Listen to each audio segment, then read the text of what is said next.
बूचड़खाने में काम करने वाली एक लड़की की आप बीती। बूचड़खाने में काम करने वाले लोगों की ज़िंदगी के बारे में बाकी दुनिया को बहुत कम पता होता है। वही बूचड़खाने जहाँ गोश्त के लिए जानवर काटे जाते हैं और वही गोश्त जिसे हम खाते हैं। जब मैं बच्ची थी तो मैं जानवरों की डॉक्टर बनने के सपने देखती थी। मैं कल्पना करती थी कि मैं कुत्ते के शरारती बच्चों के साथ खेल रही हूँ, बिल्ली के डरे हुए बच्चों को शांत कर रही हूँ और स्थानीय फार्म में जानवरों के बीमार होने पर उनकी जांच कर रही हूँ। ये एक ऐसी आदर्श जिंदगी थी जिसके मैंने सपने देखे थे, लेकिन असल जिंदगी ऐसी नहीं बन पाई और मुझे एक बूचड़खाने में काम करना पड़ा। मैंने वहाँ 6 सालों तक काम किया, जो मेरे जानवरों की देखभाल करने के सपने से बिल्कुल उल्टा था। मेरा काम यह देखना था कि हर दिन करीब 250 जानवरों की मौत हो, मांसाहारी हो या शाकाहारी। बहुत से लोग कभी भी एक बूचड़खाने के अंदर नहीं गए होंगे। एक गंदी, घिनौनी जगह, वो एक गंदी और बहुत घिनौनी जगह होती है और वहाँ की बदबू आप मरे हुए जानवर की बदबू से घिरे हुए होते हैं। जैसे आप भाप से भरे एक कमरे में हो और वो भाप कमरे से बाहर ना जा रही हो। ऐसी जगह पर कोई क्यों आना चाहेगा, बल्कि काम ही क्यों करना चाहेगा। मैं यहाँ इसलिए आई क्योंकि मैंने सालों तक फूड इंडस्ट्री में काम किया था। मैं बने बनाए खाने की फैक्ट्री में काम कर चुकी थी, इसलिए जब मुझे बूचड़खाने में एक क्वालिटी कंट्रोल मैनेजर यानी गुणवत्ता की जांच करने वाले प्रबंधक की नौकरी का ऑफ़र मिला तो मुझे उसमें कोई नुकसान नहीं दिखा। मैं तब 40 साल की थी। नौकरी के पहले दिन उन्होंने मुझे पूरी जगह का दौरा कराया और बताया कि वहाँ क्या क्या काम होता है। वे बार बार मुझसे पूछते भी रहे क्या मैं ठीक हूँ। उन्होंने बताया कि यहाँ आने वाले और नए कर्मचारियों की सुरक्षा उनके लिए बहुत मायने रखती है। वहाँ सब कुछ ठीक था। वो काम देखकर मुझे थोड़ा खराब लगा था, लेकिन मैंने सोचा कि मुझे उसकी आदत पड़ जाएगी। लेकिन कुछ ही समय बाद मुझे पता चला कि ऐसा नहीं होने वाला है। दिन की घटनाएं, रात के बुरे सपने। मुझे यकीन है कि सभी बूचड़खाने ऐसे नहीं होते, लेकिन जहाँ मैं काम करती थी वह बहुत क्रूर और ख़तरनाक जगह थी। ऐसा कई बार हुआ कि जानवरों को बेहोश करने की सारी प्रक्रियाओं के बावजूद कुछ बड़ी ताकतवर गायों ने उन्हें मारने के लिए मशीन में डालने से पहले कसाईयों पे हमला कर दिया।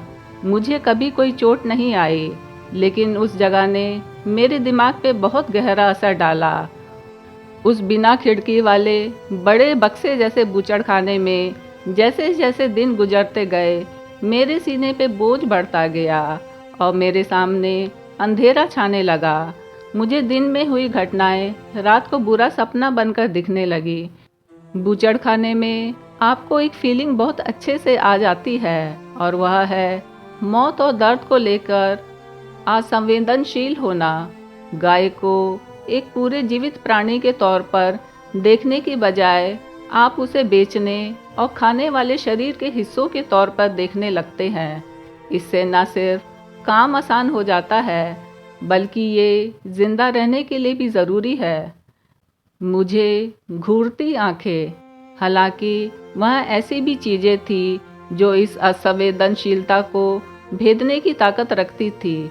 मेरे लिए वे थे सिर।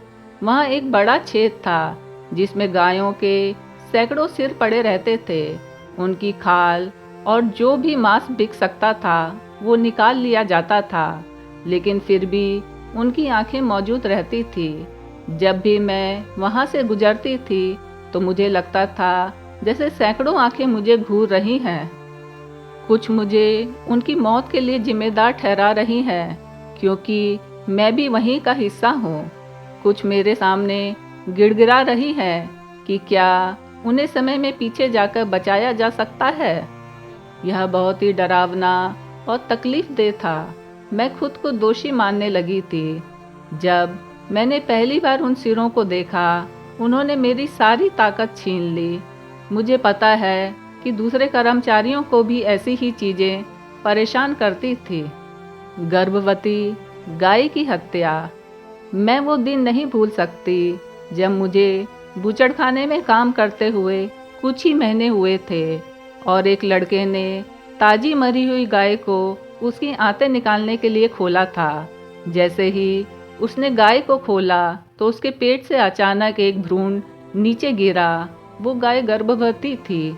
वो नौजवान लड़का चिल्लाने लगा और हमें उसे शांत करने के लिए एक मीटिंग रूम में ले जाना पड़ा। वो बार बार कह रहा था, ये सही नहीं है, ये सही नहीं है। वहाँ ऐसे भी पुरुष थे जो अपनी भावनाएं बहुत कम ही जाहिर करते थे, लेकिन मैंने उनकी आंखों में भी आंसू देखे थे। वैसे बूचड़खाने में भावनाओं की कोई जगह नहीं है। कोई वहाँ अपनी फीलिंग्स के बारे में बात नहीं करता था। जिस भावना का सबसे अधिक जिक्र होता वह कमजोरी ना दिखाने वाली भावना थी। पूर्वी यूरोप से आने वाले श्रमिकों के लिए और ज़्यादा दिक्कत थी, क्योंकि वह अंग्रेजी में अपने मन की बातें वैसे भी कह नहीं पाते थे। खराब अंग्रेजी होने के कारण वे मदद भी नहीं मांग पाते थे। वहाँ अधिकांश श्रमिक तय समय से अधिक काम कर चुके थे।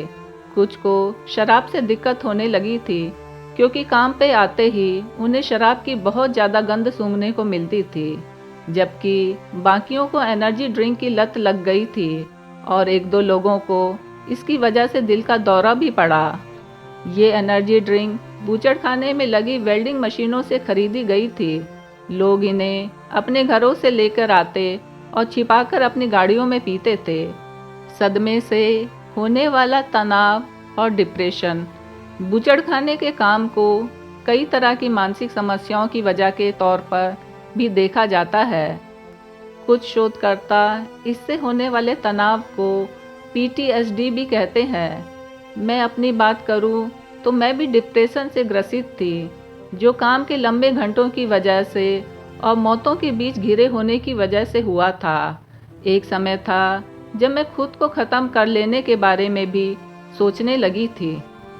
मैं स्पष्ट रूप से तो ये कह नहीं सकती कि ये सब बूचड़खाने में काम करने की वजह से ही था, लेकिन ये बात पक्की है कि ये अकेलापन पैदा करने वाली नौकरी है, जिसमें किसी से मदद मांग पाना भी मुश्किल होता है।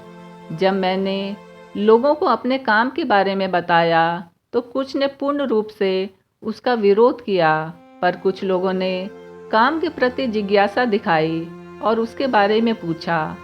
हालांकि इसके बारे में मैंने लोगों से खुलकर कम ही बात की और उन्हें मैं नहीं बता पाई कि इस काम का मुझ पे क्या असर हुआ।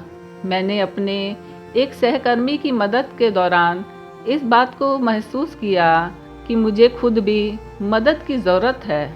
मैंने पाया कि जिन घिनौनी चीज़ों को देख रही हूँ उनसे मेरे सोचने की क्षमता घट रही है। मुझे अजीब विचार आते हैं और डिप्रेशन बहुत अधिक हो गया है। बूचड़खाने की नौकरी छोड़ने के बाद चीज़ें बेहतर होनी शुरू हुई।